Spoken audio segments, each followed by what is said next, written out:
Some of the dailies this morning lead their papers with stories on the new minimum wage. The Daily Times leads with no agreement with FG on new minimum wage, says NLC. Faults Tinubu's Democracy Day claim, insists on 250,000 naira. Says Nigerian workers won't accept any minimum wage figure that approximates to starvation wage. The Daily Independent newspaper, FG asks Labour to settle for what won't lead to mass retrenchment. That's about the new minimum wage. NLC faults Tinubu's speech, says no agreement with FG yet. Recounts how they were intimidated, harassed by government officials, says their demand remains 250,000 naira. And right at the bottom of that picture, some governors encouraging youths to be criminals to rig election. That's according to former President Jonathan. Something you may want to check out. The front page of the Blueprint newspaper has the same story. At the bottom of the page, FG to Labour. Accept minimum wage that won't harm economy, cause retrenchment. NLC cautions Tinubu, insists on 250,000 naira living wage. And of course, right above that picture, Democracy Day, Nigerians have shown remarkable resilience, according to the reps. We need leadership with integrity, probity. That's from CAN. The Nigerian Observer leads with minimum wage. NLC counters Tinubu, says no agreement yet. The details of that on the front page, and you find the rest of it on the inside pages. Daily Trust has this data. Only 5.3 million workers will benefit from new minimum wage. Look at the writers. Says Nigeria among worst salary payers in Africa. FG states LGs must not politicize wages. That's ascribed to Peterside. Reducing cost of living is the way out. Dr. Olowo Kere. No agreement reached with FG. That's according to the NLC. Find the details of that story on the inside pages of the paper this morning.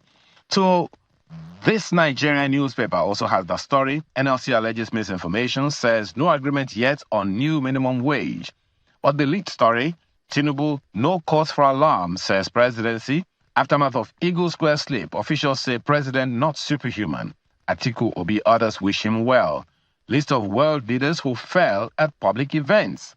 All right, that story you'll find on page 2 of this Nigerian newspaper. The Nigerian Tribune, June 12, Nigeria needs new constitution. Anyoku Nwachukwu, others.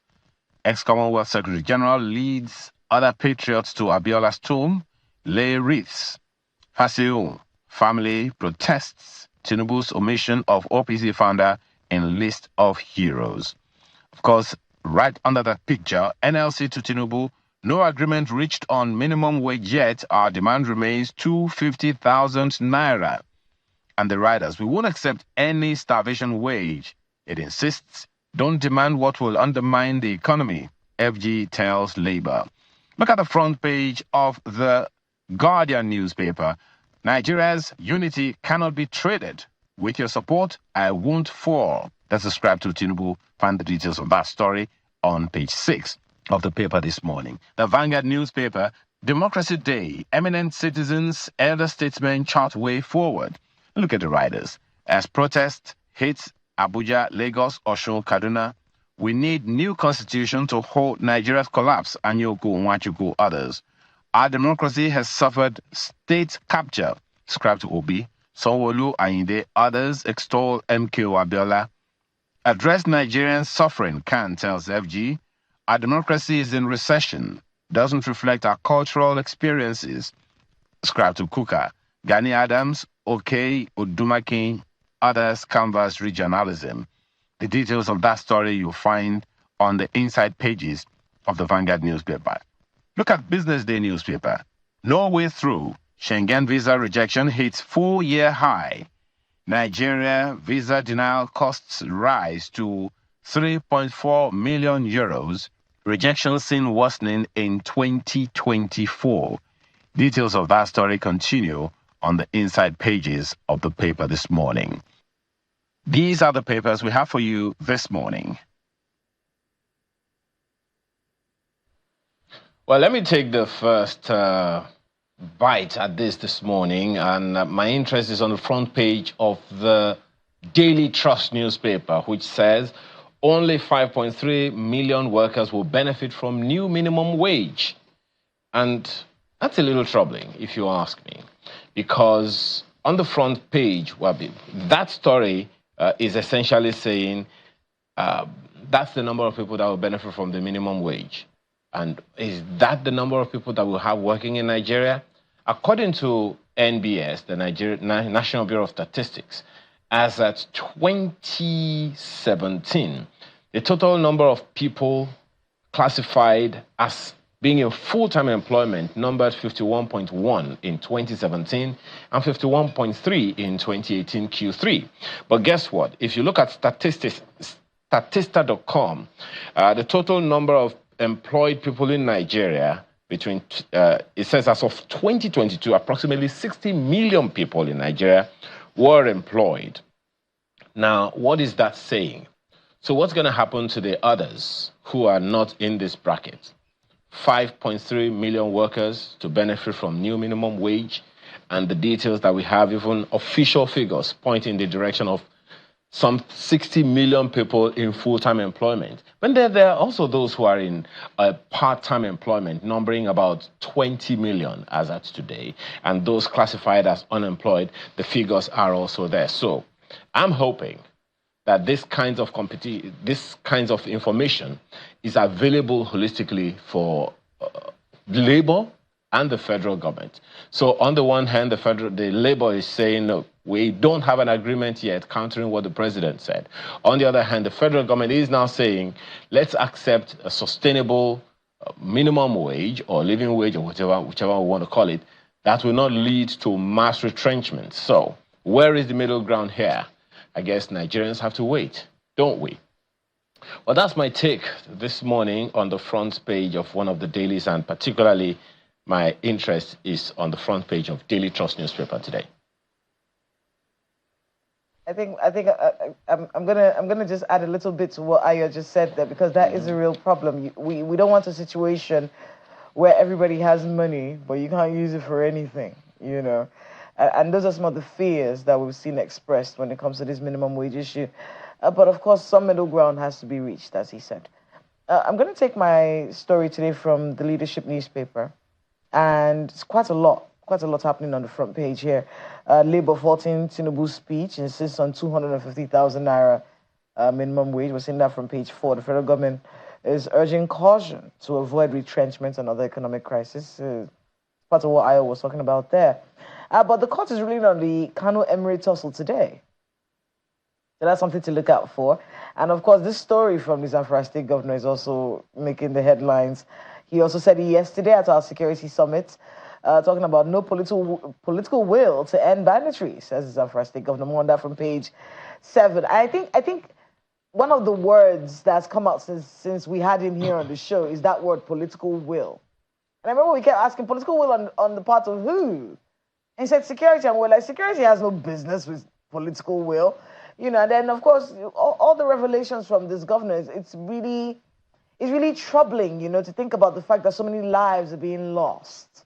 And we're seeing politics being played. You know, it's very unfortunate, and one I think should be addressed immediately. He's been calling on the president, calling on security agencies and the media, everyone. So everyone is on board with this. This is not about taking sides. We're not supporting the governor over this or over that. That's not our business. The focus is on the human lives. We've lost too many people in Zamfara State. It's a hub that's affecting the entire region. It's a hub that's affecting us in Abuja here. So whatever needs to be done to ensure that Zamfara State stops this. We need an end to this situation in Zamfara State. And I mean, I don't mean to bring Chamberlain in on this, but off camera, Chamberlain is carrying this thing on his head like it's a very important thing, and rightfully so. People's lives. We have to be able to look at the human lives that are being lost here and what's happening in that whole region. It's unfortunate, and it has to stop.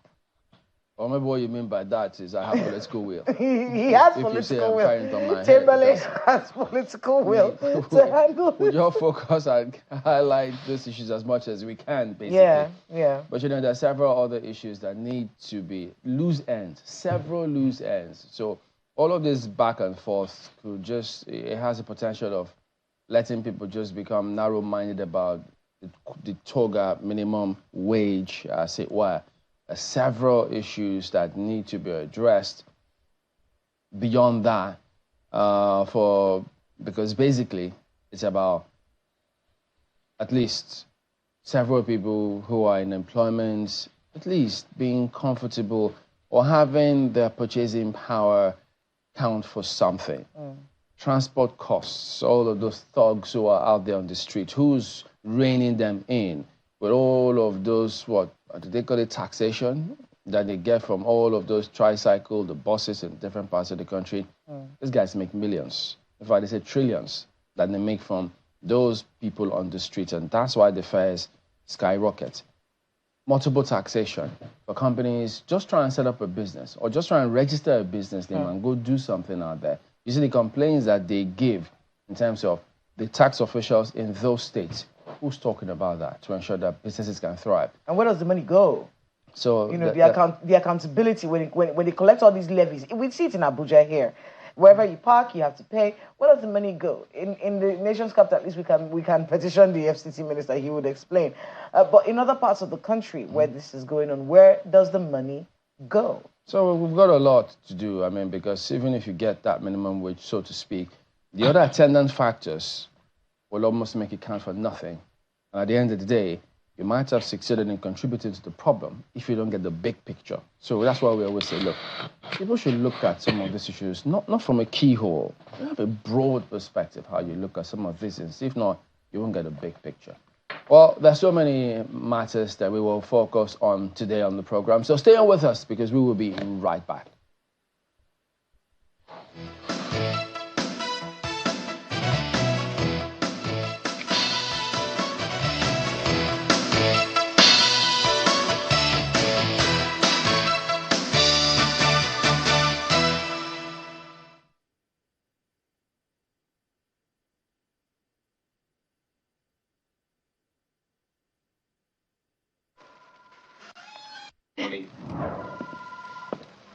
There's a lot of fear in the journey towards building wealth, especially in an ever-changing economy like ours. And you know why that is? It's because navigating the world of investments without facts and insights is like walking in the dark. But that fear stops now. Opportunities open up to you when you have a trusted guide. Someone with over 28 years of experience advising individuals, corporates, and governments to achieve their dreams through strategic and well-timed investments. That someone is AfriInvest.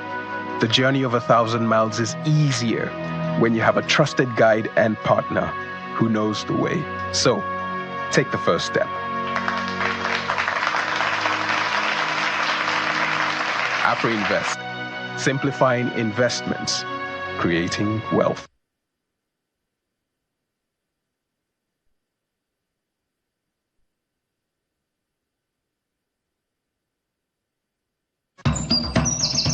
No matter where they are, if it concerns the people, we are there.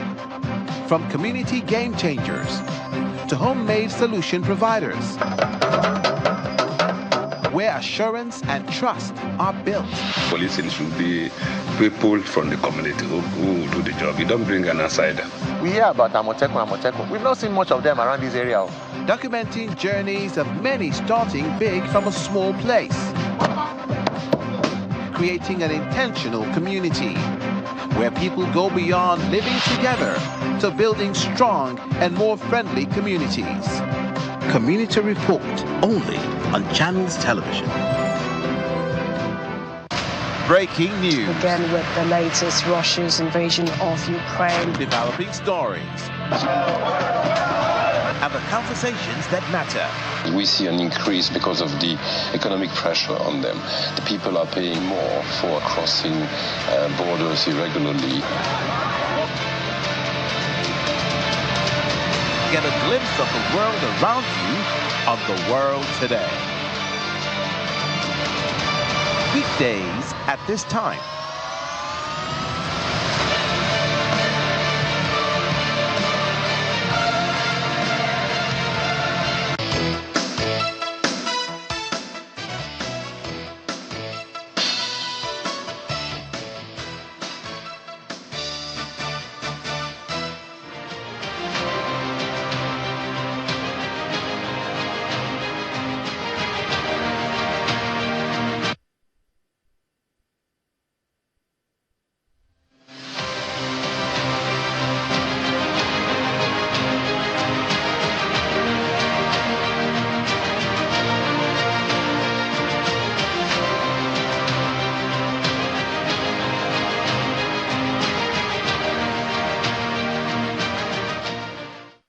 2024 is a year of double celebrations for Nigerians.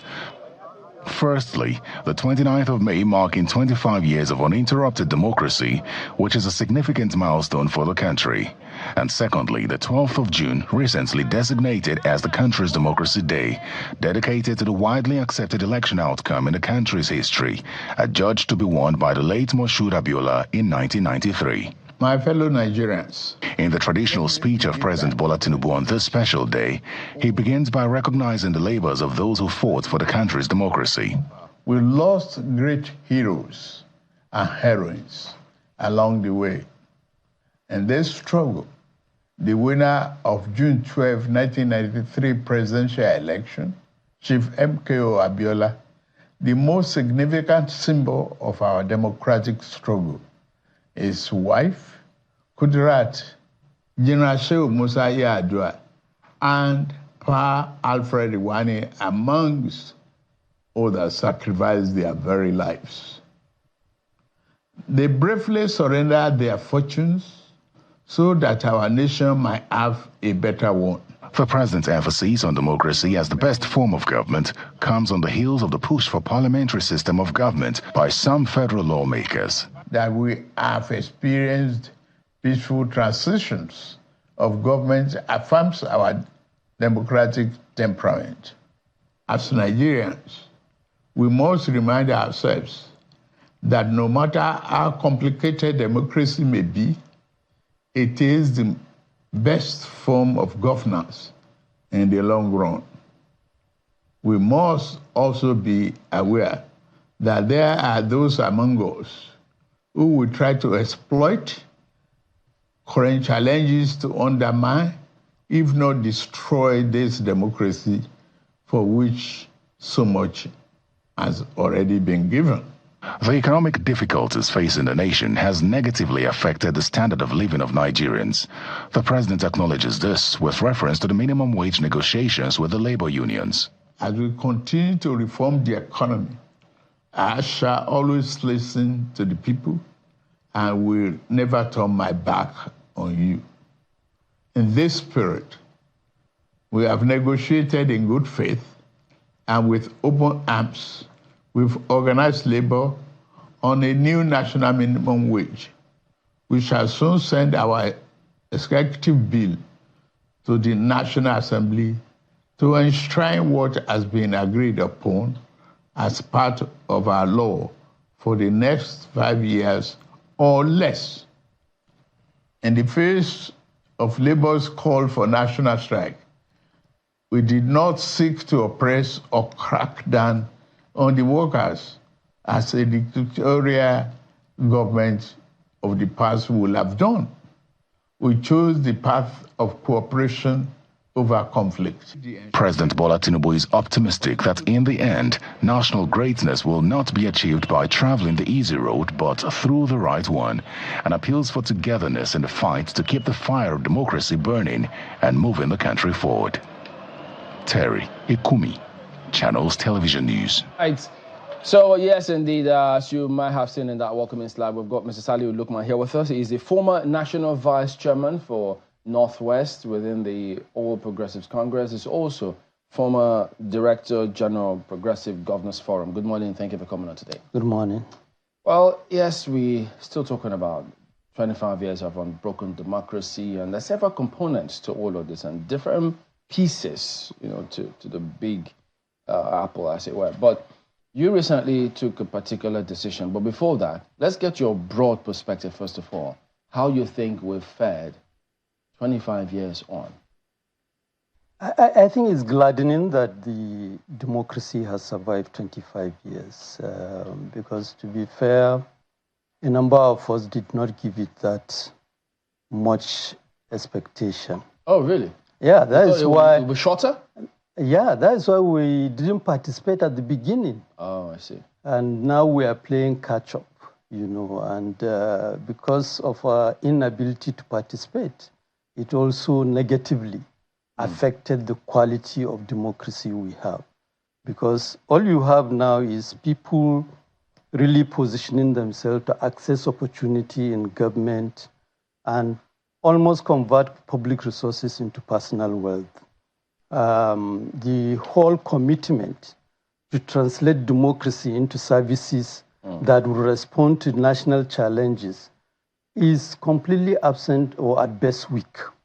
And I think until we achieve that, we cannot celebrate democracy much. The mere fact that under democratic dispensation, condition of living has crashed to a level beyond anybody's imagination, I think should challenge all of us to wake up and start asking the question, what really has gone wrong?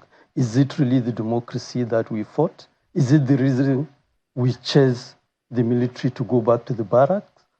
I don't think this is, we have what we really fought for. But we must not give up. We must continue to fight and continue to engage our leaders until this democracy translates to something that is responsive to citizens. It's interesting that you mentioned the decline in the quality of life of Nigerians under democracy. Many people say it may not be the democracy that's the problem, it may be governance that's the problem. And that decline happened under the APC for many people. Look. Let's not go. For many people, the governance from the APC is responsible. Listen to me for first. The decline in the quality of their lives. You see, you are reaching conclusion before listening to me. Okay. Democracy is attractive because the principle is that it's supposed to make governance better. So if it has not, then we must ask the question. And we don't need to run away from that fact. It has not. This is a fundamental issue. Now, coming to the point you made about APC, I mean, it's been the basis of my advocacy for the last, I don't know how many years now. When APC came about, the hope is that it will translate into something much qualitatively better than what PDP was. Has it achieved that? No, it has not. In fact, at the moment, this is where I stand, and I don't hide it. What we have as a party is just a legal entity. It doesn't serve the function of political party in the classical sense of it. A political party is supposed to aggregate interests and opinion of people and translate it when it have government into policies of government. This is not what we have. Unfortunately, from a problem of imposition of candidates under PDP, we have graduated to a level almost our democracy is producing emperors as leaders, to the point that even people in the party cannot differ from the position of elected people. This is not what democracy is supposed to produce. And I have the conviction until we move our democracy to the level when a leader commits something wrong, you can walk up to him. We are all human. That an APC leader, I'm an APC person, does not mean if my leader does wrong, I should not be able to tell him. Well, you also said that the party ideals have not been, they've not complied or upheld the tenets of the founding fathers, and such part of the reasons why you quit. So, has there been any time really that the party actually adhered to the objective ideals of the founding fathers? In 2013, 2014, when the merger was being negotiated, leaders were meeting almost on a weekly basis. And in the last piece I wrote, I reflected that perhaps that is about the only time maybe President Buhari was truly a Democrat. He subordinated himself, participated in those meetings, and every decision was binding on everybody. Once President Buhari became president, everything changed. You know, the problem of having leaders that are inaccessible started with President Buhari. The problem of also the structures of the party beginning to stop meeting started under President Buhari.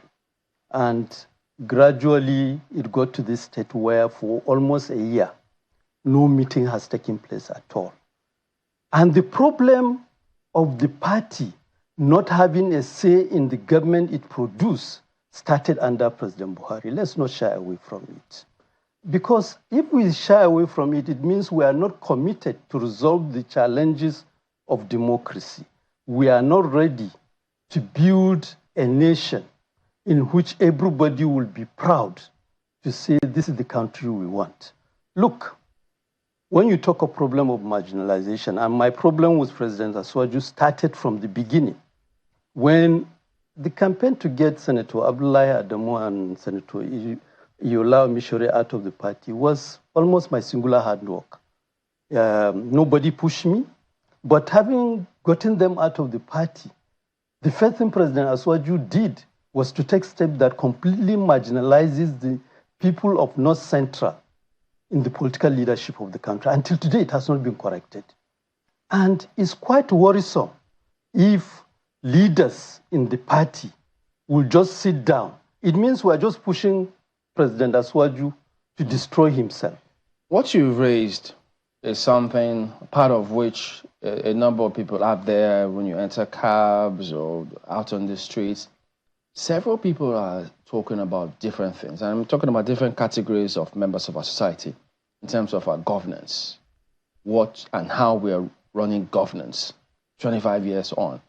Now, some of the things you highlight, Liz also asked, is it then because within the PDP we saw similar things, now APC was seeing similar things? Is it about the people now? Because at this point, some other people are talking about a different style of governance, but it will still be by the same people who run it. So is it the people or the system or what? I think it's a combination of all of the above. Once you have a situation where institutions and organizations are not allowed to function, the capacity to regulate the conduct of individuals become weak. All of us have our weaknesses. We all have our bad side. It's only when we are regulated that our strengths and our good side will show more than our bad side. One that is lost, then everybody will be working based on convenience. And that is what is happening now. We don't want to challenge ourselves. I mean, take issues about insecurity. We know that we need to take collective responsibility to be able to solve this problem. But everybody sit back.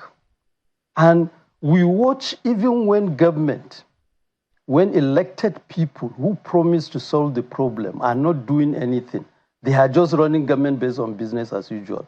Nobody is talking. And you now see a situation, we are a progressive government. We are supposed to be a progressive government. And a progressive government is supposed to prioritize the living condition of citizens. So public investment in terms of policies will prioritize that. All of a sudden, we talk about statistics of out-of-school children in the north. We talk of 10 million. And this is what has bred this crisis of banditry and insecurity. And a claim progressive government, instead of investing very high in education and mop up the out-of-school children and reduce the number of people that can be recruited into banditry, spending 15 trillion naira on Lagos, Calabar, Costa, with the best of intention, that could be needed. But in terms of priority of the nation, is it road construction or attending to problem of insecurity? We all talk about the problem of police, for instance, police in the country. Everybody knows this country is under police. We are a population of over 200 million people with a police force of less than 1 million people. So there are many ungoverned spaces. Now, it's not rocket science. All that we need is to recruit more people into the police force and arm it. I mean, the debate about state policing or federal police is needless for me. If, for instance, we are going to hang on to federal police, let me see commitment by the federal government to recruit enough police force and arm them and train them so that they can protect life and properties. But aren't there fundamental challenges, even as you've said it, because questions as to how the IGP is appointed. In fact, it extends to how judges are appointed. It also extends to ensuring at least a lot less control from the center, such that which is the tenet of democracy, about the people. Look, Chamberlain, the business of government is about responding to challenges. And there is no one formula to responding to those challenges. The beauty of democracy is that everybody will be allowed to express himself or herself. And at the end of the day, there will be decision one way or the other. And the majority will have their way. Now, that is where my problem is. As a party, when we came into office, when we came to power, before we came to power between 2013, I keep making reference to that, and 2015, the quality of debate inside the party was so robust. But once we got into power, we start blocking debate. Why did that happen? Yeah. Because, like I said, we had a situation whereby we allow people to emerge as emperors after becoming elected. All they want is to control machinery of government, exercise prerogative on matters of appointment and matters of deciding how to spend public resources, which ideally, the beauty of democracy is supposed to strengthen the structures of a party and strengthen every member of the party to participate in all those processes. So, and part of my frustration, if we say President Buhari, it's possible to have all of that under him because he was a military ruler. We have President Asuwaju, who is a seasoned politician and has no experience in military tradition, but practically doing the same thing almost in a worse form. Wow. And nobody is talking. And for me, look, rather than pretend, I spent, like I said, we've been in the trenches. I'm not part of those who, after being in the trenches, coming out, will now start celebrating and say we are the one that fought for this democracy. Yes, we fought for this democracy. What has this produced? Are we happy? I'm not happy. Have you voiced these frustrations with the president? Chamberlain can answer that question. What kind of, did he give you any assurances afterwards? Who? Did you voice these complaints with the president? Look, did he give any assurances after you voiced these complaints? I have not had access to him, and it's part of the reason why I said I'm going back to the trenches. Because the beauty of democracy is the fact that, look, we are all free. Nobody, even under military, when we go to campaign, we get arrested. Not once, not twice. Under democracy, I have the constitutional right to go and mobilize people and we have to start the process of organizing. It's obvious that you're not the only person in your party. Certainly, I'm not. Yeah. The issue really is everybody is waiting for who will bear the cat. And for me, we have to break that ice and give people the confidence to really come together. I have said it, I don't hide it. APC as it is now and its government can only win election in 2027 if they rig. I don't see, based on what is going on, how citizens can willingly go and vote APC. Already, it's sociological knowledge. So when you listen to all these promises made by the president, we heard his speech yesterday, he keeps talking about... Look. We're suffering a little, so things can be better. You don't believe any of that. Do you think he can deliver on these promises? I want to see it. If he proves me wrong, I am ready to swallow my pride and apologize to him publicly and declare my support for him. But I spent 1 year trying to access him to even draw his attention. I have not achieved that. I've frozen my life for 1 year. And I'm not the only one. I'm very sure there are many people. And so, look, the quality of governance has gone down. The quality of democracy is not what we expect. If I say I'm a member of a ruling party, I expect to have some privilege. both in terms of participation in decision of government we produce and having access to elected leaders.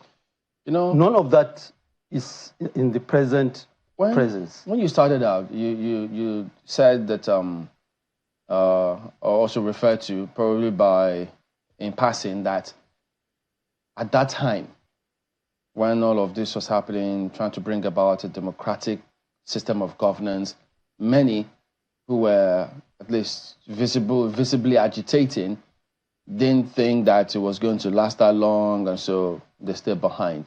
And as a result of that, probably, you know, had several persons who just got in there, grabbed whatever they could, stayed in, held on to power. Now, difficult to let go. So, now that there's different agitation, talk about state police, local government autonomy, new constitution, but seeing all of this play out, and then you say within the party, several people are behind the scenes waiting to belt the cart. And sometimes when we reach out to persons to be on the program, we tell you, no, I don't want to get in trouble with certain persons. It leaves us asking questions as to, even if those group of people were behind the scenes, are they not seeing enough to say, look, I think we need to get back in here and see how we could wrestle some of these things, joining political parties, allowing internal democracy within parties, but we still haven't seen enough of that, which is part of why you say no internal democracy in political parties. Let me be honest with you. I think we all made mistakes. Part of the mistake we made is to prioritize the business of election as the main issue with our democracy. The fundamental institution which should drive the democracy, we don't pay attention to it, which is the political party. So even when we negotiate merger, we apply ourselves and believe and trust that leaders will really do the needful to play based on the rule of the party and the constitution of the Federal Republic of Nigeria. Unfortunately, what turned out to be the case, which is why I say we must be honest to ourselves and be humble to accept that we ourselves, we made mistake. We ended up playing in the hands of people who just want to grab power with little, zero commitment to the question of really applying services to solve the problem of citizens.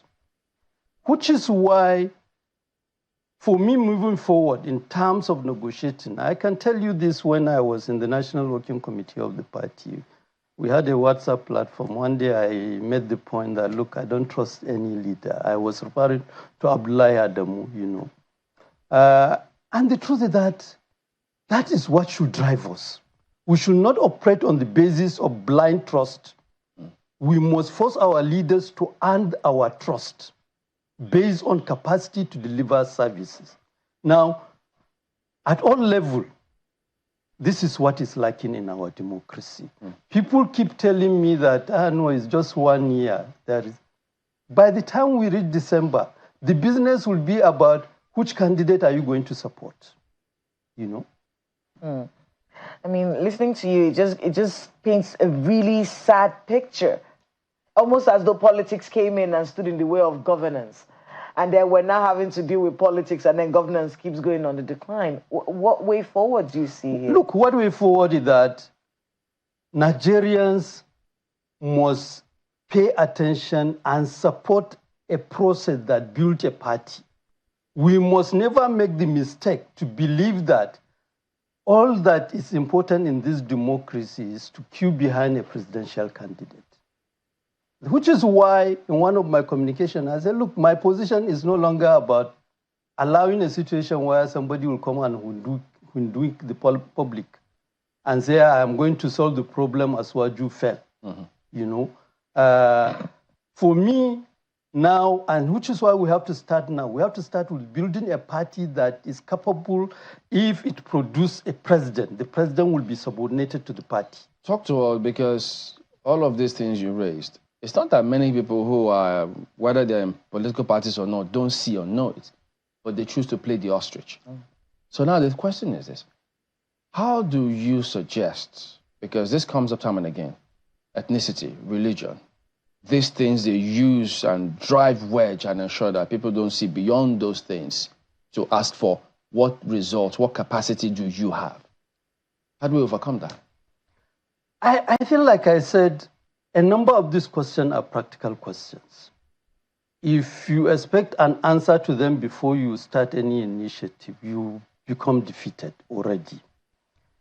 I think what we need to do is to go into the field now, start mobilizing early enough before. You remember when Comrade Adams Oshomole was removed from the national chairman of the APC? It was done very early, some years before election, and it was expected within 6 months there will be a convention. Unfortunately, we fell into a booby trap of a caretaker committee postponing, and at the end of the day, by the time we have a new leadership, we have only some few months to election.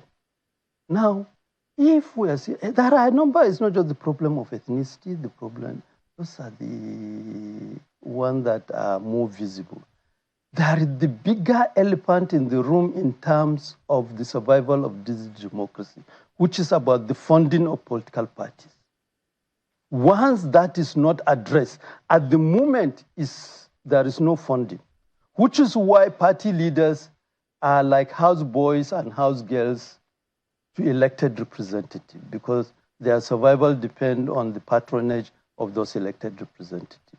Now, we must build a party which is able to address its funding such that the condition of service of party leaders is benchmarked with public service condition of service. For instance, a national chairman of the party should have the same status with the president of the country. Because it's only when you are able to achieve that the national chairman can be able to call the president to order, and his tenure is not dependent on the goodwill or benevolence of the presidency. At the moment, this is what exists, and so long as that is what exists, we'll continue to produce emperors, and even leaders who have the potential to be good leaders, their good side may not show up. Well, Mr. Lukman, perhaps one of the challenges here is what you have just raised now. Because the number one on my list here is talking about people around any president or any governor at any point in time. Now, the last issue you raised about the capacity of the chairman, the national chairman of a political party, is something that we have used before during the First Republic, and it was very efficacious during the Second Republic. In fact, the Second Republic chairman of the ruling party at the time, a good number of people will never forget his name, Chief Adisa Akinloye. The Third Republic had two very prominent national chairmen of their parties as well. But it would seem like in this republic, from the get-go, even before the elections, the party national chairman didn't have the kind of powers that they had previously in the previous republics that we had. What do you think was responsible for that? I think part of what is responsible for that has to do with the reality that we started the democracy with President Obasanjo, who had a military background. And to be fair to him, I think between 1999 and 2003,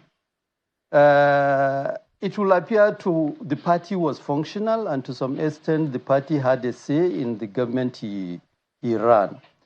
But maybe some of the dynamics around 2003 election pushed him to now subordinate the party and subordinate everybody to him.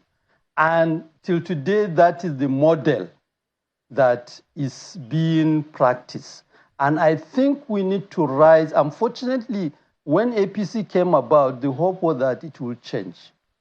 Again, maybe with the fact that former President Buhari had a military background in him, and also the fact that he was almost like the singular electoral asset of the party at the time, given his popularity in the north, made it almost impossible for anybody to measure up to him, And all this have to be corrected. I think to correct it will be to consciously ensure that the process of building any party that can come to power in 2027 should have people who have the same standing, both financially, socially, morally, and what have you, with the president.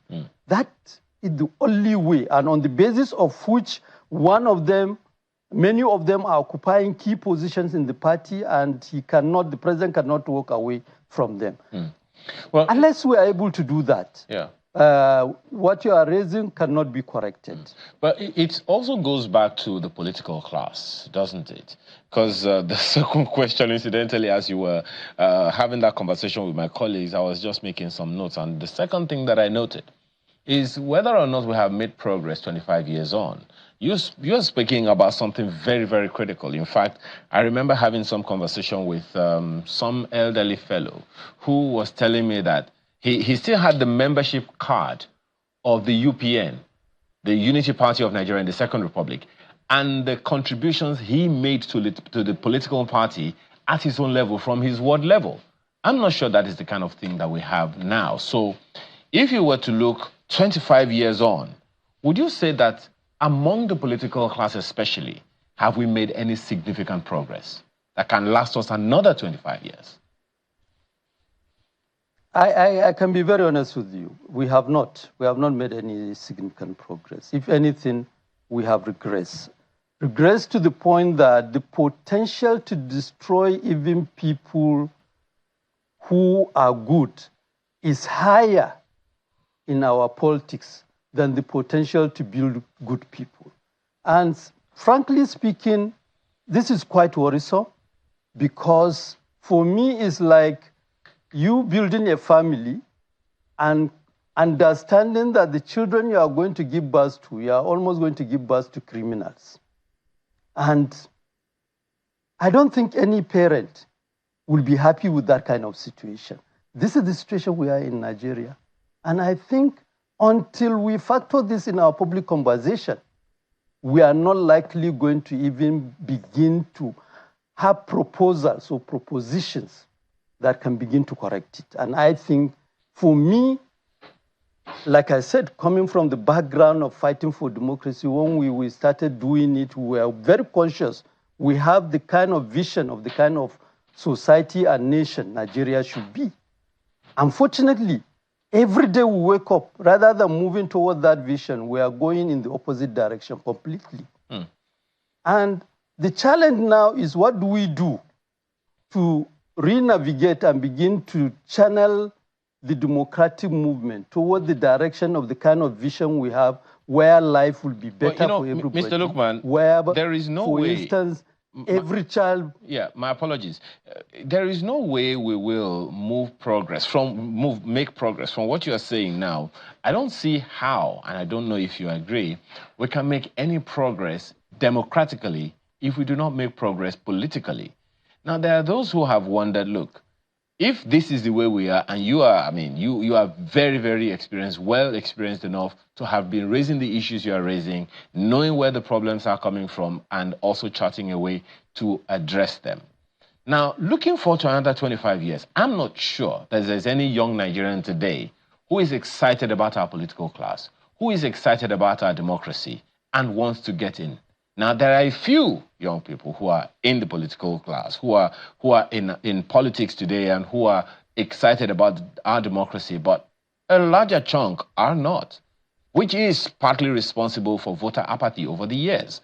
So if you're to look forward to another 25 years, what are the stakes we must root? What are the roots we must plant? What are the stakes, the strongholds that we must build? What are the pillars that we must put in the ground to ensure that our democracy not just continues for another 25 years, but is actually stronger, better, and more functional for the Nigerian people? The first thing is to begin to build the confidence of Nigerians about the possibility of things getting better, and move from there to the point whereby everybody will need to understand, what is it that I need to do to contribute to making things better. If everybody just keep quiet and expect manna to fall from heaven, That is not going to happen. And I think for me, the starting point is to believe in the power of possibility. I believe we can change the course of public debate regarding how to build this, our democracy, between now and December this year, and put in place a group of dedicated Nigerians who can really consciously begin a project of building a political party with the hope of by 2027 producing president and a whole generation of new elected representatives who can begin to deliver services that will address the challenges facing Nigeria. If, for instance, and I'm part of APC, I don't shy away from it, we have failed after promising. We had 3 promises in 2015. Insecurity, the economy, and corruption. In all of this, we have failed. We must admit it. In building the kind of party we want to build, what is it that needs to be done? Beyond promises, it's not the attraction of the language in the campaign document. I mean, yesterday I had to make reference to the point that, look, what President Aswashi is doing today is almost contradictory to the renewed hope document. I don't see any correlation between what he's doing, and there is no reference to it. So I honestly believe, and I'm making this criticism with the best of intention. I am hoping that one day he will recover his democratic credential and start coming back to do the right thing. And honestly, like I said at the beginning, I'm ready to apologize to him and queue behind him and support him. Okay. But for now, the way he's going, I see it very remote. Well, people are just telling him what he wants to hear. Yeah, just one last one. Even when things are going back. Yeah, just my apologies. Just one last one from me here at this time. Now, you've spoken about the need for the political class to get Nigeria working. We have quite a number of political parties, and everyone jostling for one office or the other. So there is no way. I mean, coming from you as a member of the political party, it speaks volumes. Now, there are other people from other political parties who are saying about the same thing that you're saying. So the question that I'd like to ask you now is, how do we get the entire political class, irrespective of political leanings or affiliations, on the track of looking for a better Nigeria, not just jostling for power? Is there a vision everyone must queue behind? How do we get to that point, Mr. Lukman? I think the first thing is to recognize that many of us are in different political parties for reasons, maybe access to opportunity or some dynamic that will have played out. And that, like you highlighted, there are many people who are committed across political parties. So the business of organizing the kind of party that and the kind of new process that can begin to respond in a positive way has to be a multi-party approach, has to cut across parties. We have to have the capacity to identify people and give everyone the opportunity as Nigerian who really want something better for the country. I can bet myself, even the conservative people are not happy with the state Nigeria is today. So you don't need to be a progressive in the first place to really aspire to make Nigeria better. Even as a conservative, you want Nigeria, you want a better Nigeria, because who is a conservative? Conservative are usually people who are self-centered. You want a Nigeria where, for instance, the basket of opportunity is bigger. Wait. You know? I need to understand what you're conservative. I'm not. I need to be sure. Okay. It's the way you said it. I want you to be able to get those. There was something you said earlier. You said there was no way that Mr. President Bola Ahmed Tinubu would win the elections without rigging. Next election. You actually said that. Why don't you just leave the party? No, I have said my membership of the party is rendered useless.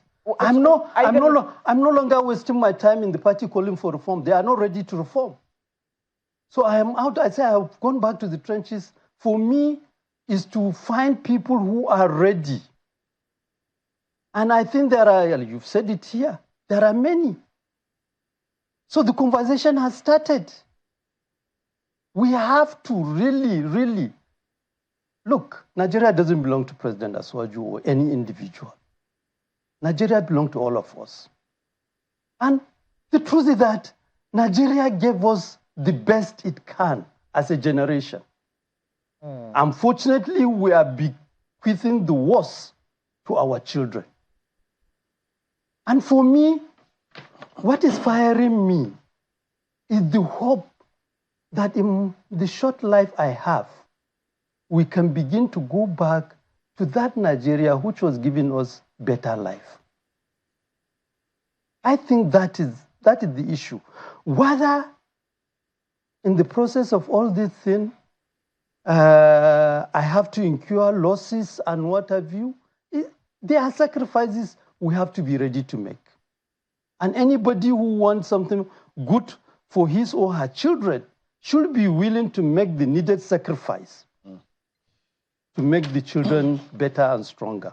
And maybe a message for those who may be out there who say, no, I want things to be better, but I don't want to maybe suffer this or that. The point is, whatever it is that they are enjoying today, somebody fought for it. Somebody sacrificed for it. Exactly. Nothing out there is there for free. Somebody somewhere sacrificed for it. So you cannot then say, oh, no, just being myopic and looking at the wall from a keyhole, which I always tell people, no, don't do, we can't that way. And besides, one thing that we also have gotten from what you're saying now is, even if you want to form a political party now and you bring like minds or people who you think will at least expect the good thing for the country, you have to do a little bit more than that. You have to, don't trust them with everything like that. You have to always be on your toes to make sure. Look, the way things are, if my father wake up from his grave and become a politician, I'm not sure I can trust him.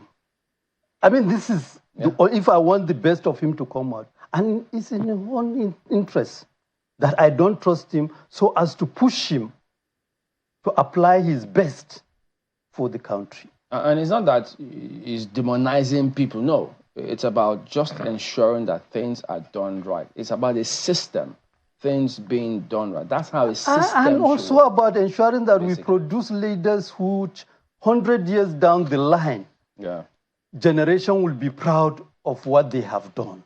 All right. We have to thank you for coming on. Mr. Salihu Lukman is a former national vice chairman for Northwest for the APC and former also DG for the Progressive Governors Forum. Thank you for your time here today. Thank you very much. I'm very grateful for this opportunity. Thank you. Business Morning on Sunrise, it comes up now.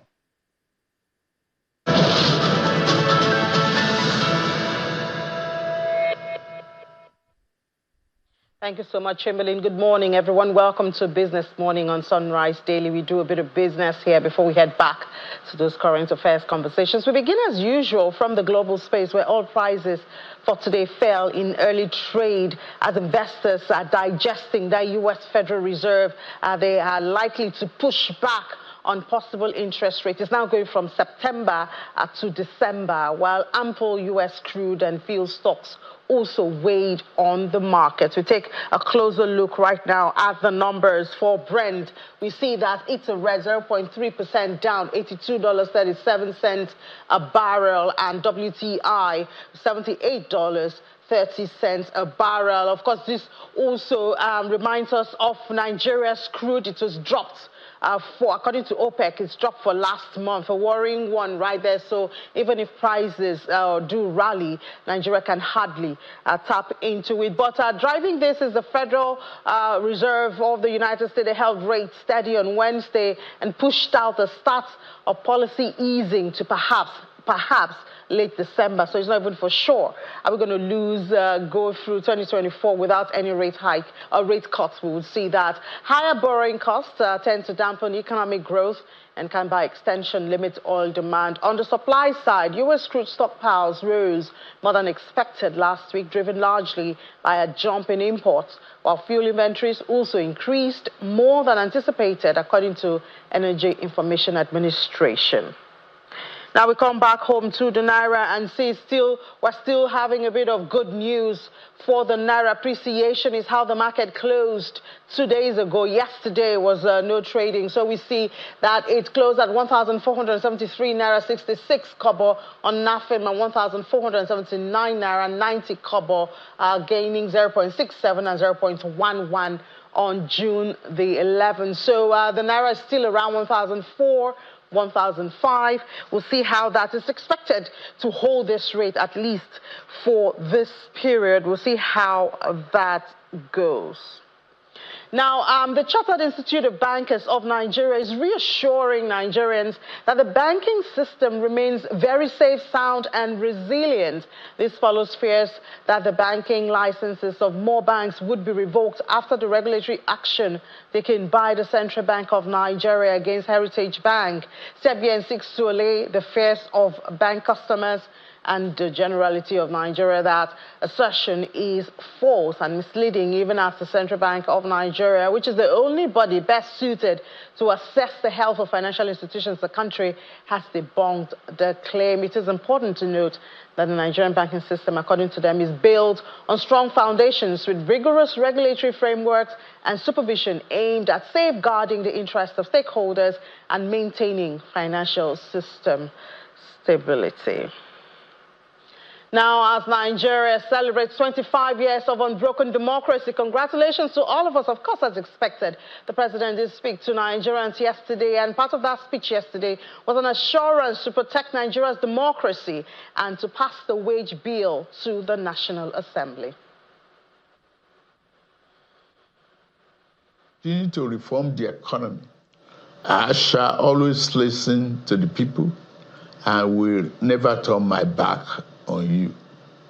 In this spirit, we have negotiated in good faith and with open arms with organized labor on a new national minimum wage. We shall soon send our executive bill to the National Assembly to enshrine what has been agreed upon as part of our law for the next 5 years or less. So, of course, there's been reaction from the organized labor. They've denied that there's been an agreed figure for a new minimum wage after the president said he was sending that to NAS. They say a compromise is yet to be reached between the 250,000 naira, which labor is asking for, and 62,000 naira from the government and organized private sector. State governments on their side have said that even 60,000 naira is not affordable to them and are asking labor to be realistic in their demand for a new minimum wage, saying that the relief Nigerians were expecting would not come only in the form of increase in wages. Now, let's delve into this conversation with the Chief Executive Officer of Financial Derivatives Company, Mr. Bismarck Rwani, to help us find perhaps a middle ground in this. Mr. Rwani, good morning. Happy Democracy Day, first of all. Oh, it's not Democracy Day, but at least 25 years of democracy. The president said democracy is now a way of life. Thankfully so. All right, so what do we make of this? The president saying he's going to send a wage bill to the National Assembly, and Labour is saying we have not even agreed on a number. We see the difference in the proposal from the organized employers and Labour. Very different, 62,000, 250,000. So, I mean, I just wonder what the president would be sending to the lawmakers. I don't know who the speechwriters are, but definitely I think what the president is saying, or I believe he was about to say, is that after an agreement, he will send a bill to the National Assembly to make it pass it into a law. I'm not sure that an agreement has been reached. Usually, speechwriters, the detail is in the devil is in the detail. the reality is that there's a hope that this thing will be resolved, that the negotiation will lead to an outcome. And when the outcome is now dimensioned, then both for its impact on the public sector, talking about subnationals, the states, the organized private sector, and the informal sector, because that's where most of the employees are. So it is not a relationship. It's not a bi-dimensional bi-dimensional parties. It is between the federal government or public servants on one hand, from public service employees on the other.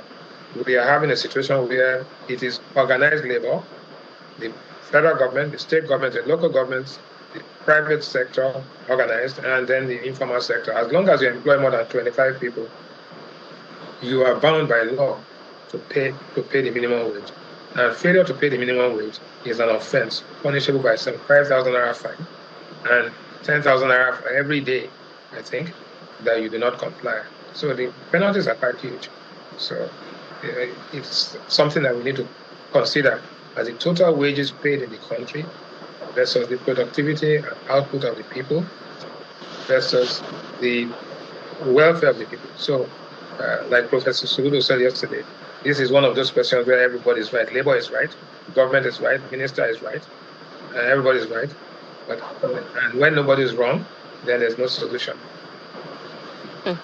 Yeah, well, I hope it will be, obviously, as the president said, more conversations and meetings that will not be, prolonged, because the level or the air of uncertainty also does things to investor sentiment and the market and all of that. But there's also another worry now for Nigeria, which is the drop in our crude oil production by more than 2%.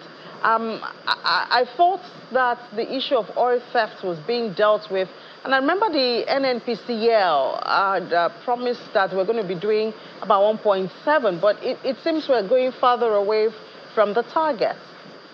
Yeah, let me go back a little bit to the minimum wage issue, then I'll come into oil. The thing about the minimum wage is that it has very serious implications when you increase wages by a certain magnitude. Productivity is stagnant because of power and other infrastructure bottlenecks. And at the same time, you are compelled to begin to find out how to fund it, because an increase in wages without an increase in productivity, which is tantamount to actually printing money, has long-term implications for economic stability. And time is not on the side of Nigeria right now. So it's an emergency. Both the federal government and everybody has to come together to deal with this very quickly, or else it goes out of hand. Now, coming to the question of oil, the issue of oil is very simple. A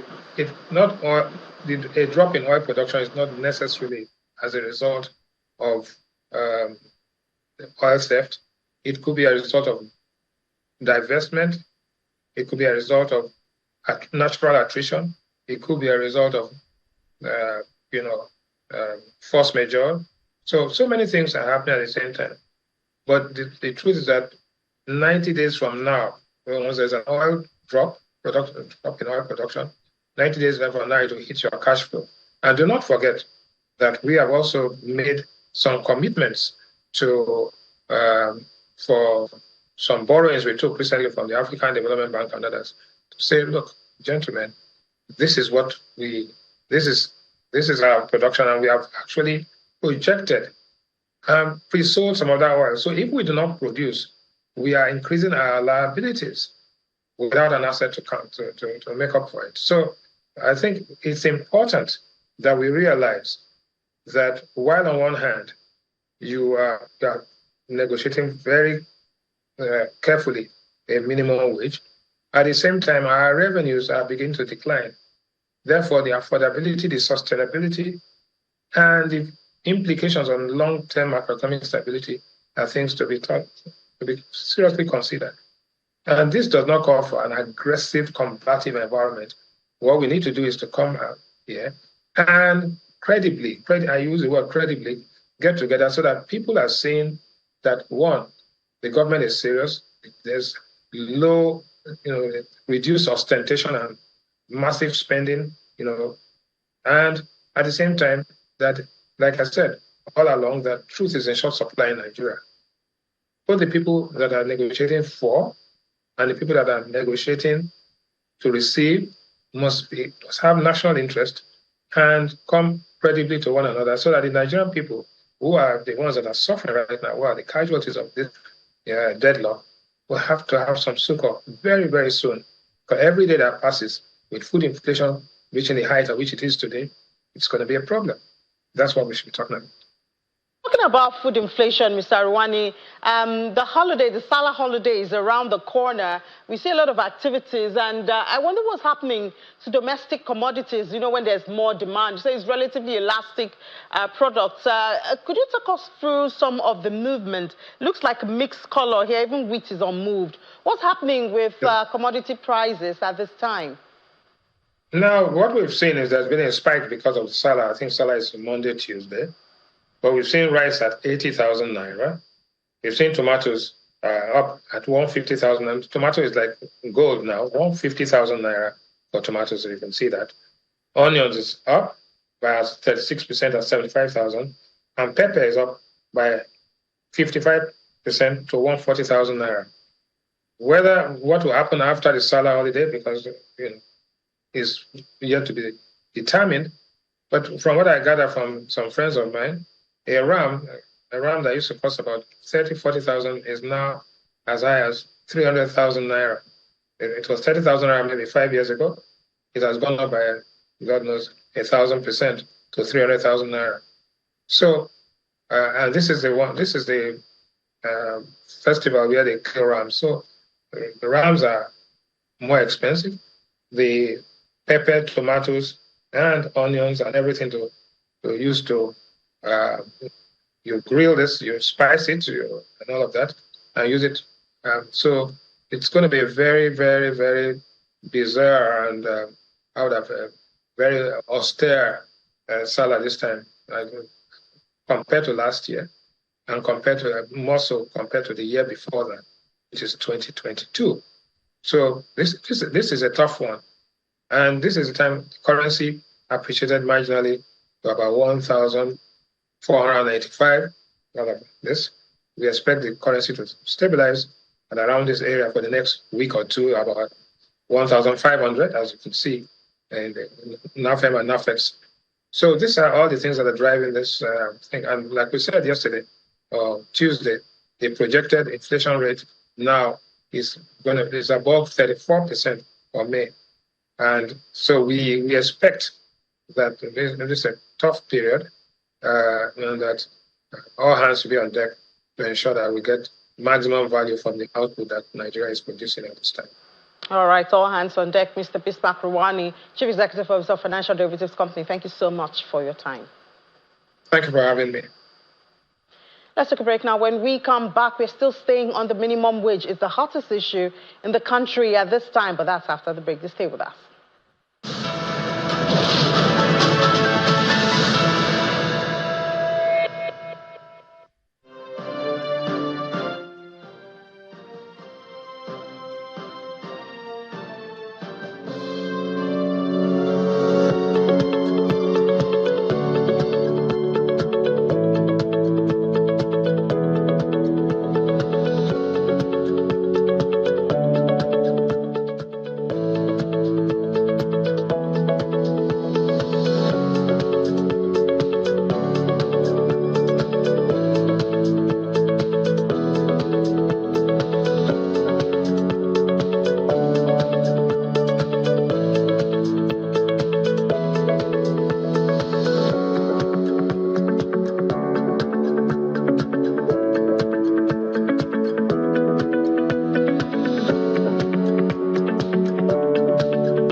Welcome back to watching Business Morning on Sunrise Daily right here on Channels Television. And it's that's a minimum wage issue. We've heard the state government saying that they cannot afford 60,000 naira, even though the federal government and the organized labor are proposing 62,000 naira.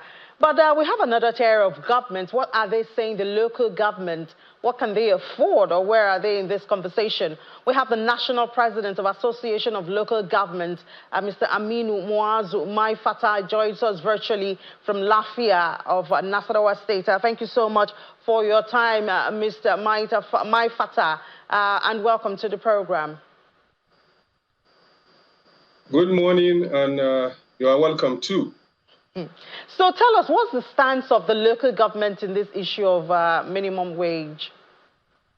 In this issue of minimum wage, locally, I was an observer in the tripartite committee with full privilege to make contributions. It was came to a conclusion on the government side and the organized private sector at 62,000 naira as minimum wage, while labor stood at 250,000 naira per month as minimum wage. There and then, I made it categorically clear that with the present allocation from FAC, no any local government council in Nigeria can be able to pay 62,000 naira, which is a mere fact for anybody to see. One, the 772 local government councils, as the large or big number as they are, receive only slightly above 18% of the total FAC of the federation, while the federal government is receiving above 52%. So I said, at this present 30,000 naira minimum wage, or some could not even afford the 30,000 naira, still working on 18,000 naira, whatever was coming as inflow from FAC, presently 90% goes into salaries and pension. So if you look at it, it's telling us that without adjustment, without upward review of the percentage of allocation coming to local government councils, it will be extremely difficult, or I can say impossible, for local government councils to even pay 62,000 naira minimum wage. So my plea there was,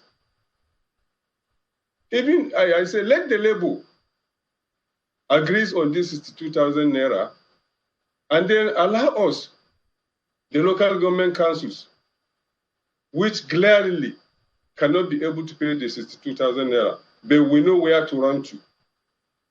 We were lucky, the chairman of the governors forum was there, so I said, as our principals will always run to you for one augmentation or the other, and we also run to the federal government when this is 2,000 naira or any amount to be agreed between the federal government or the government side, the organized private sector, and the labor, whatever amount agreed, we'll have, and it becomes, when it becomes law, it has been passed by National Assembly, enacted, then we have no reason not to comply with it.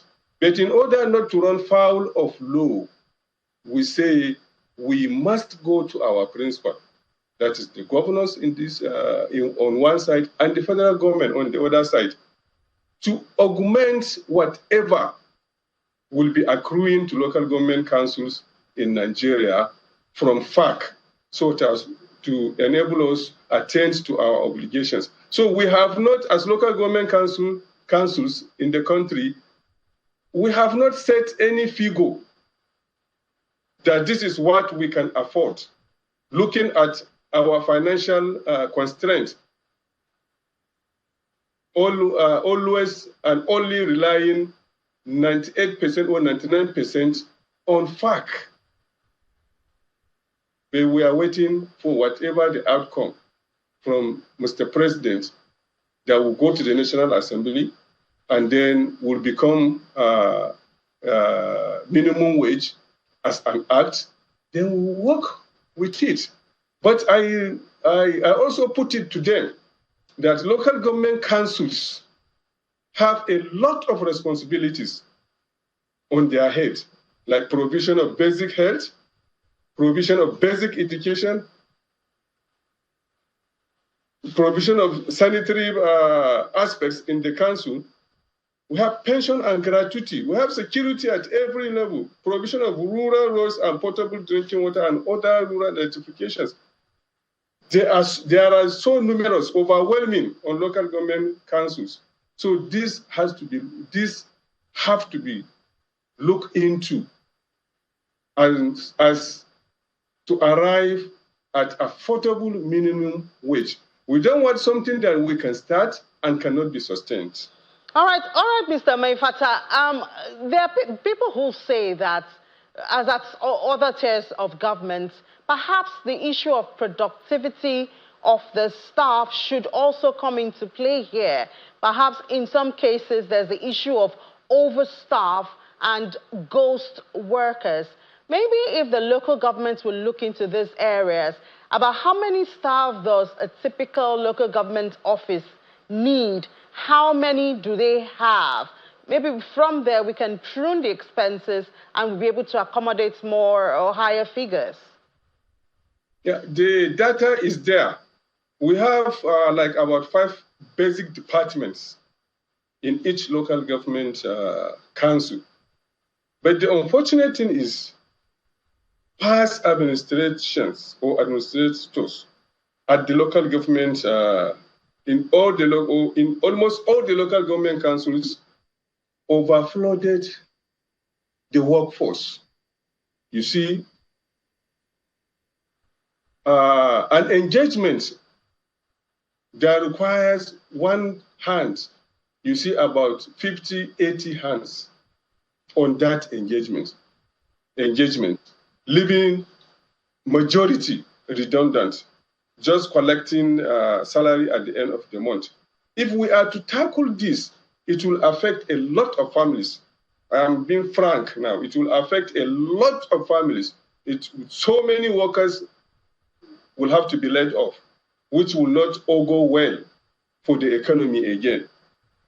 But as we are managing, there must be a time, just like what the immediate past governor of Kaduna State did, El Rufai, by looking at the needful, the exact required number that each local government is supposed to have. He did that analysis and came out with all the excess staff with the option of being paid off with handsome amount of money that will enable a staff being laid off or voluntarily resigning will have enough capital to start one business or the other that can sustain him for life. With that, he was able to reduce to the sizable number that local government councils can afford or can sustain. And this is really paying off. You see Kaduna local government councils with a lot of surpluses, with a lot of money at their disposal after paying salaries to execute projects. But almost 95% of local government councils in Nigeria, apart from this that I just mentioned, Kaduna, like Lagos, like Kano, and at times I can say Borno, Delta, and other rich states, only few of them are not only salary-paying institutions. After payment of salary, they are always left with nothing to undertake other basic and obligatory activities. All right, Mr. Mai Fatah, thank you so much for sharing the perspective of local government with us on this issue of the new minimum wage. And as you said, just as you are watching, we are watching and hoping that the union and the government, states and federal, will have, well, an agreeable result at the end of the day. Mr. Aminu Muazu Mai Fatah is the National President of Association of Local Governments of Nigeria. Algon, thank you so much for your time. You're welcome. All right, we only have just a couple of seconds, less than a minute, I believe, to do the market, how the market closed 2 days ago. All share was down 0.16%. Equities is still around 56 trillion naira after the market lost 93 billion naira at the close of trade. Activity was mixed, mostly red. And top gainers, Total, Presco, a lot of things happening in the oil and gas area. So if you're an investor, a potential investor, perhaps you want to look at top losers, NASCON, Thomas Way, and May and Baker. We'll give you more at 1 p.m. Ladi Williams will be here with Anita Edet. They'll give you fresh market numbers that you can make a decision with. I'm in John McCall. Let's head back to the Sunrise Daily Studios.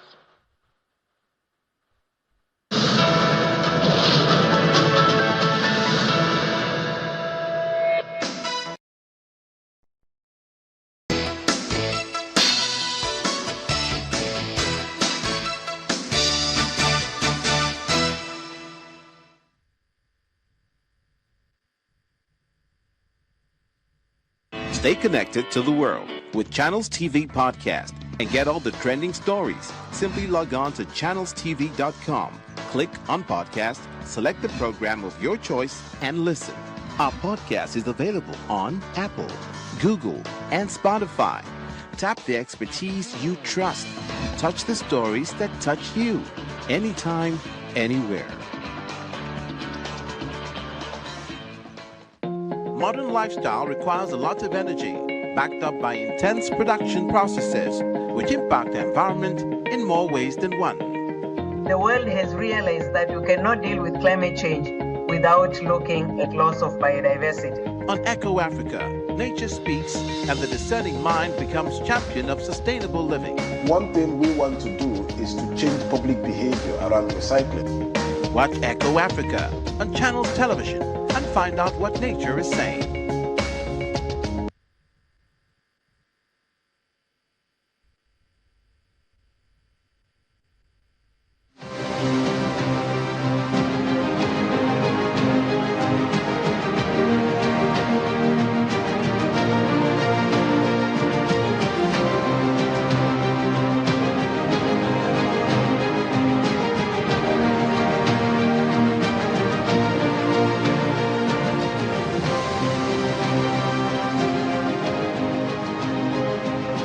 Welcome back. Yes, indeed. Both gentlemen join us this morning. We've got Senator Babajide Omoworare, who was a former senior special assistant to the president, President Buhari, on National Assembly matters. Also, was a senator in the 7th to 8th Senate. He joins us virtually. We'll also have Laulu here with us, former presidential aide. Gentlemen, good morning. Thank you for coming on today. Good morning. Okay, Senator, let me start with you. Let's get your... Okay, we'll get back to the Senator. Laulu, Democracy Day.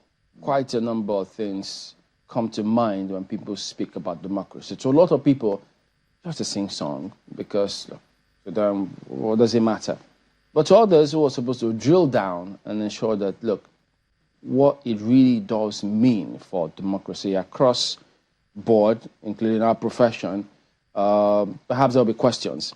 But for you, when you hear Democracy Day, commemorating Democracy Day, how does it sound to you?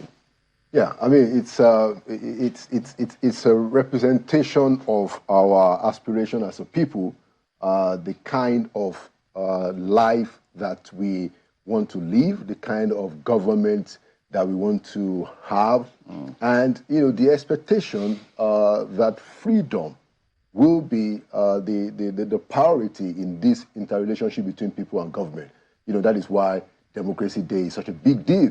And the idea of having a Democracy Day on June 12th rather than May 29th is an excellent one. But do you agree with those who say Many of these persons who are in positions of power today, who talk about democracy day, if you look at how they themselves have conducted elections in their own states, it falls short of the standards expected from June 12th, for instance. Yeah, without a doubt, there are quite ongoing questions about the legitimacy of our elections.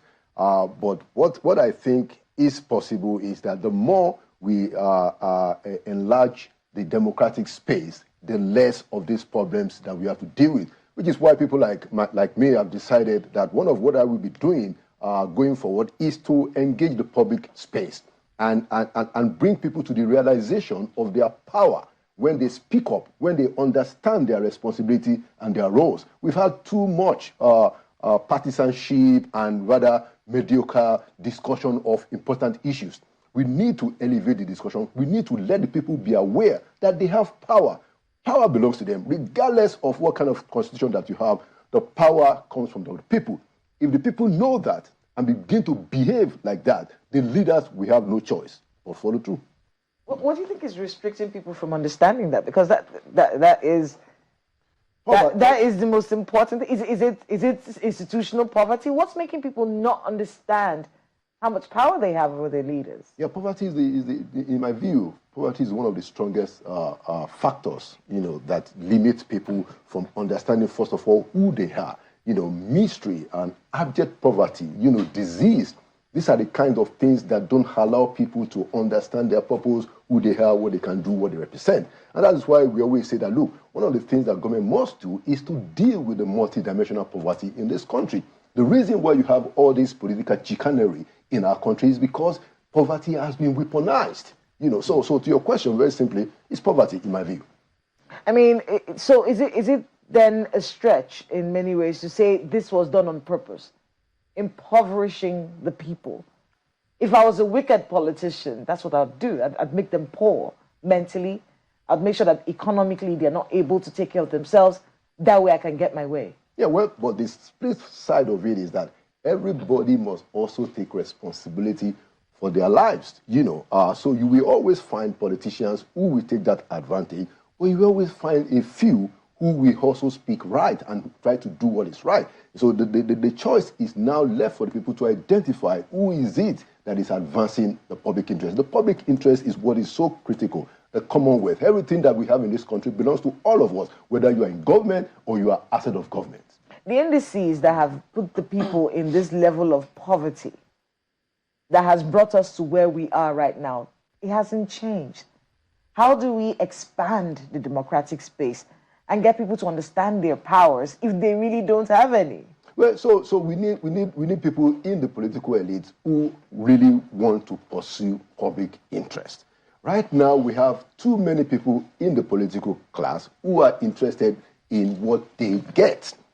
So we have to populate that space with more people who have genuine public interest. And I tell you, there are a lot of them. Get most of these Nigerians to be a part of the political space. Absolutely. And then start to change things from within. From within, it's the only way, if you want to use peaceful means. Well, else you find yourself in the gulag.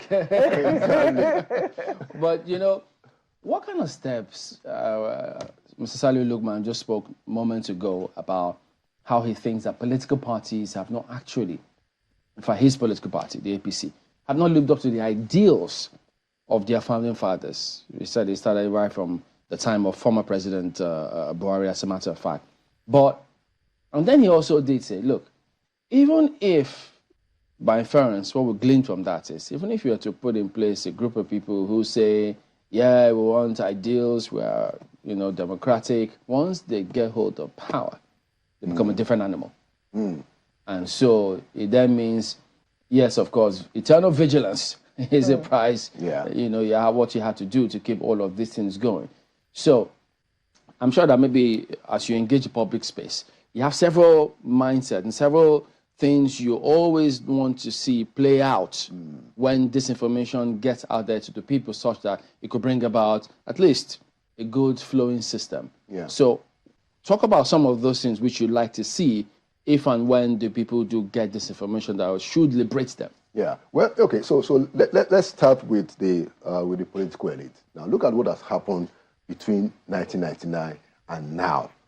So we've had, I think, about 4 or 5. Actually, this is the 5th president that we've had since 1999. Now we see what former General Olusegun Obasanjo is trying to do. He was there for 8 years. Did, in my view, seems to be the most significant in terms of successes so far. But he couldn't, translate himself into a political leader of example, because, the transition was very chaotic, and then he wanted to do a 3rd term, which got, a splash in his face. So that has affected his own legitimacy in a sense. And now he seems to have realized, and now he's saying that, well, look, we don't have to follow this Western style. What he really needs to do is to concede that he did not transform the political leadership. He didn't show an example. And then we have, right after him, Yaradua, who seemed to be very forthright and wanted to be decisive, but because of his health, he died. And then, so it goes on and on. My point is that there will always be a judgment, quote unquote, a measurement. And, so if Obasanjo is regretting now, guess what will happen to all the other leaders if they don't do what is right when they are there? Because Obasanjo had all the opportunity in the world to do what is right in terms of empowering the people, in terms of empowering the political process. He did not.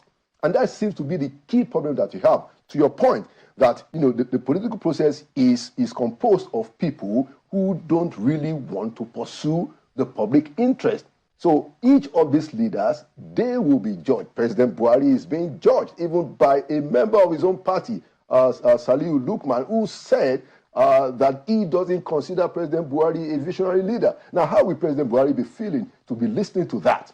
So my point is that each of these leaders will be held accountable. The more we enlarge the space, they will think more of their legacy, I think. But if we don't speak out, if the people don't get empowered, then people will think, I'll just come, do my turn and go away. We need to begin to let them know that there will be consequences regarding your reputation and your legacy if you don't do what is right while in office. Let's stretch that a bit further. His reputation. Former President Buhari, when he came in, as a matter of fact, lots of people will always attest to that. Several things appear to just take shape naturally, without him moving a needle or lifting a finger. People, for months, and they thought, okay, because of his reputation preceding him, they thought it was going to be in a certain way, but alas, then the rest, they say, is history. What is it that makes certain persons, when they get into offices, and in spite of what people know them for, what they stand for, it doesn't, for the most part, seem to translate to society, to development, whatever it is that they stood for?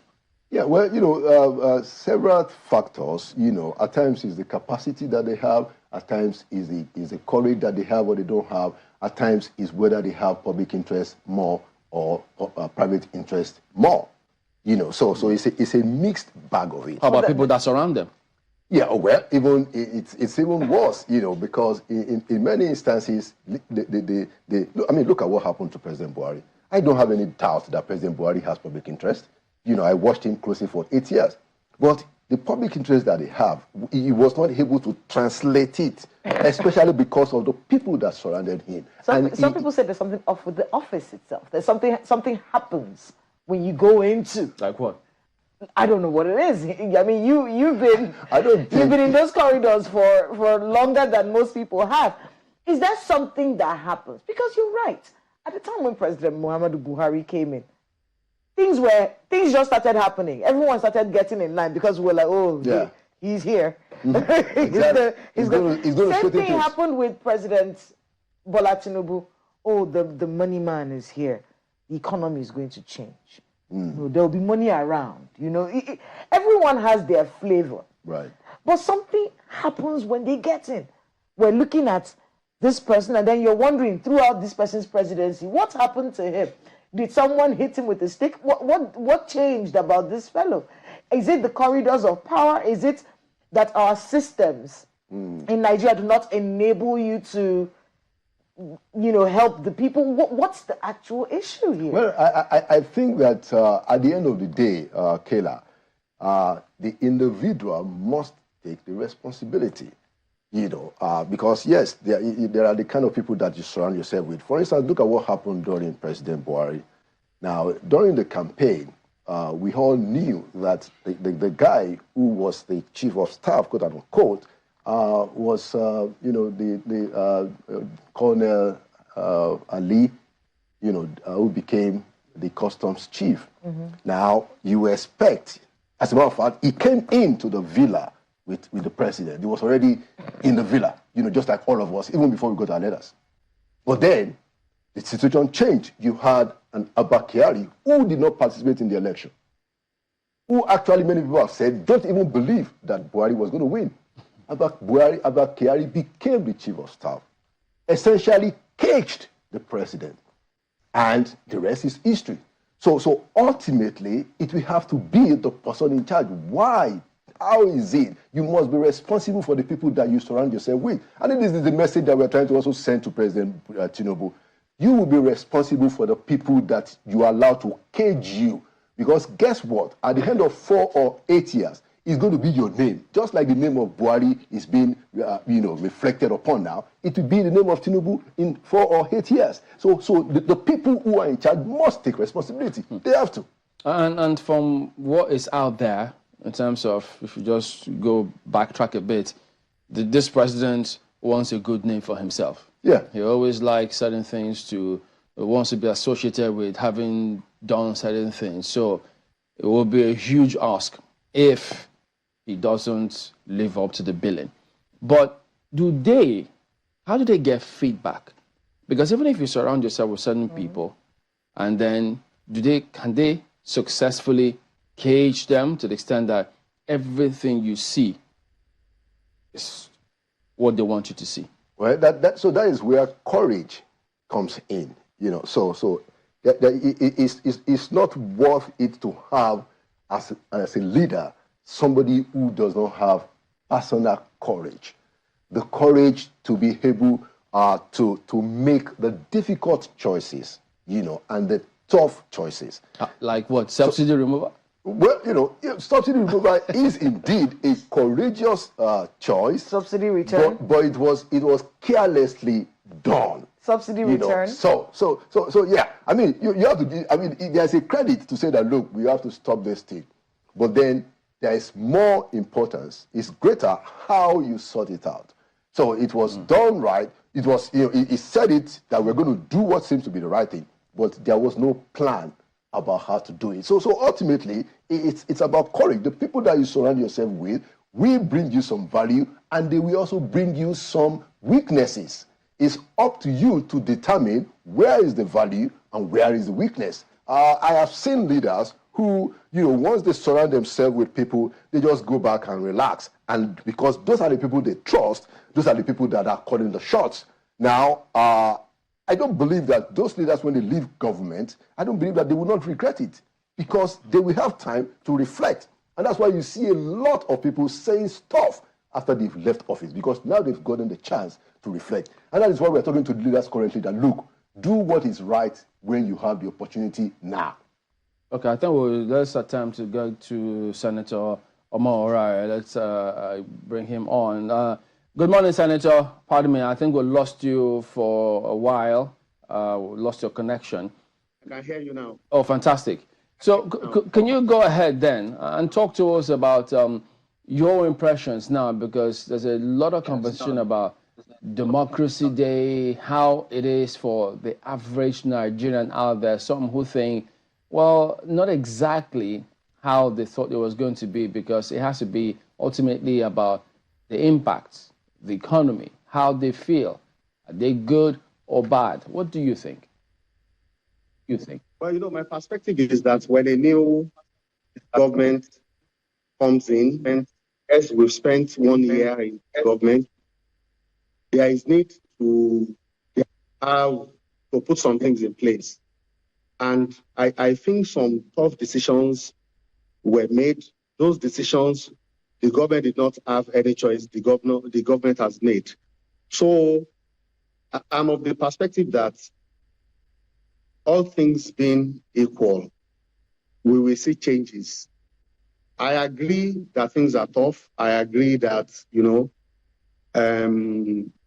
there is very huge inflation, especially food inflation. And the federal government is trying its best. And I know there are a few things that should have been done. And I know those things will still be done. And I just want us to be hopeful. And things will be okay. A few things have been put in place. And I think these things should have been put in place a few months ago. For instance, you've been discussing local government restructuring. I think this should have been done from inception, but it's not too late. The fiscal stability that is being worked on is not too late. And I think we should just be hopeful and things will get better. So, Senator, about this local government autonomy, I mean, you've been a senator. You also advised the former president on National Assembly matters. Many always say politicians, or this crop of politicians, appear to be our problem because they seem to care for themselves and not necessarily the people. Now we've had a lot of governors say, look, there's nowhere in the world, according to them, where you have 3 tiers of government. No, it cannot work. But on the other hand, we've had the chairman of Governors Forum, Governor of Kwara State, subscribe wholly to the quest to ensure autonomy for local government. So what, are you optimistic that, look, this autonomy that is being sought will succeed or not? I'm optimistic that autonomy will succeed, but, it's a lot of issues. The short question you've asked has a lot of issues that I may want to address in maybe 5 minutes. One, what is most ideal, what is most utopian is for power devolution to the regions or provinces or states, as the case may be, so that irrespective of the acronym we give it, once X amount is given to a particular state, the state can create 100 local governments, the state can create 10 local governments. Ideally, it should even be the state generating resources and sending money to the center because the center is too powerful. Now, that is the situation we found ourselves. We found ourselves in a situation whereby there is Section 7 of the Constitution that talks about local government administration. Section 8 talks about creation of more local governments. Section 162 of the Constitution talks about revenue allocation and how money gets to the hands of the local government. What we've experienced since 1999 is that there is supposed to be a joint state-local government account. The federal government is supposed to put the money of the local government in that account in the state. The state is meant to have its own to it, and that money is meant to go to local government, but that is not the case. I can speak for Lagos State. I know Lagos State government money gets in Ifakojaye, where I represented when I was in Lagos House of Assembly, over 6, 7, 8 roads are being done by local government at the moment. I represented Osun East in the Senate. I'm in Osun State as I'm talking to you. Local government in Osun State cannot afford to even clean the drainages, to clear the silt from the drainages, despite the fact that in the past 16 months, about 111.9 billion has been sent by federal government to the state. So what the federal government has gone to court to do is very simple. The law as it is, which is Latin parlance is called lex lata, let us even enforce it.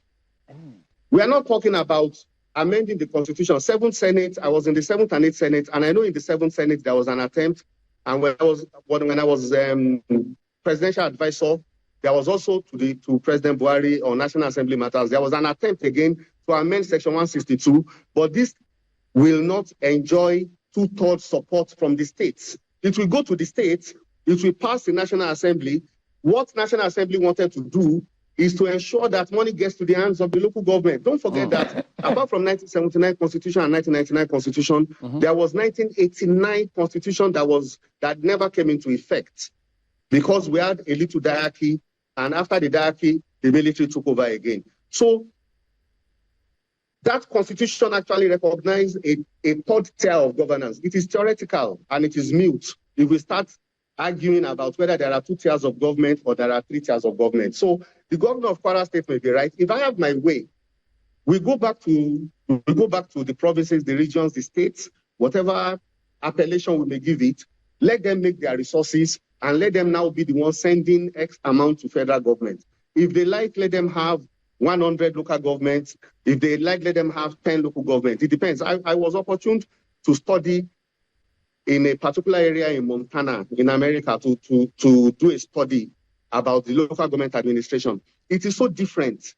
They have a council of 6 members. There are 3 supervisors, but there is an incumbent chairman of the council. The former chairman is forced to come back to council. An election is done. In 2 years' time, the person that will take over in 2 years' time is also in council. So election is done ahead. Election is done a fortiori. So the person knows that I'm coming in 2 years' time to take over from this guy. The person that was the previous one is also there in council. It is their unique system of government. It is federalism. We don't have to run in Osun State the same system of local government like they run in Borno State or like they run in Edo State or like they run in Sokoto State or like they run in Lagos State. But the way we found ourselves now, I think the federal government has taken the right cue. Well, federal government Senator, has gone to court. I know that, pardon me to jump in, we're going to be winding down now. But what about those who say, look, if we don't amend that section 162, we won't even scratch the surface of autonomy for local governments? How do we want to amend section 162 when the governor is the one that has paid the INEC form for the INEC form of the House of Assembly member? The House of Assemblies will not, in the ninth National Assembly, there was an effort to amend section 162. Out of all the sections that went to the states, section 162 was negatived. Under section 9, that requires 2/3 of the states to approve it. I can assure you again, if National Assembly does the same thing, it will go to the states, it will come back negatived. And I'm not saying it's not all the states that are guilty of this, but most of the states are guilty of it. The governor takes the money, statutory allocation coming to him. The governor takes the money for the local government coming to him. The governor takes the palliative coming to him. The governor takes NG fund coming to him. The governor takes internally generated revenue coming to him, and so on and so forth. So I sincerely do not see it will pass in National Assembly. But how do we ensure? I think we have to sit down and find out how to ensure that if it passes in the National Assembly, we will get 2/3 support of state houses of assembly. All right, Senator. Otherwise, we are just wasting our time. Well, unfortunately, we have to let it go at that point. But I'm sure we'll be able to work out something and have a lot more expansive conversation about all of these issues. Thank you very much indeed for your time today. Thank you very much. Thank you for having me. All right, so let's wind down on this as well. In fact, what do we even expect from inside sources?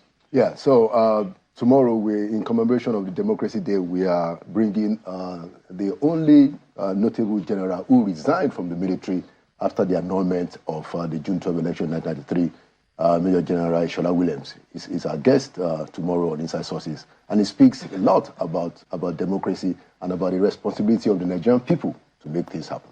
Fantastic, and he's also been talking about corruption over the years, several books he's written, so that should be an interesting one. But on the final shots on this one, the role of the people. Do we actually realize that it's a huge ask? It is. As a matter of fact. It is a huge ask, and one of the things that he said that we are going to be hearing a lot more about tomorrow is that there is so much focus about governance, about people, political elites. Then what about the responsibility of the people?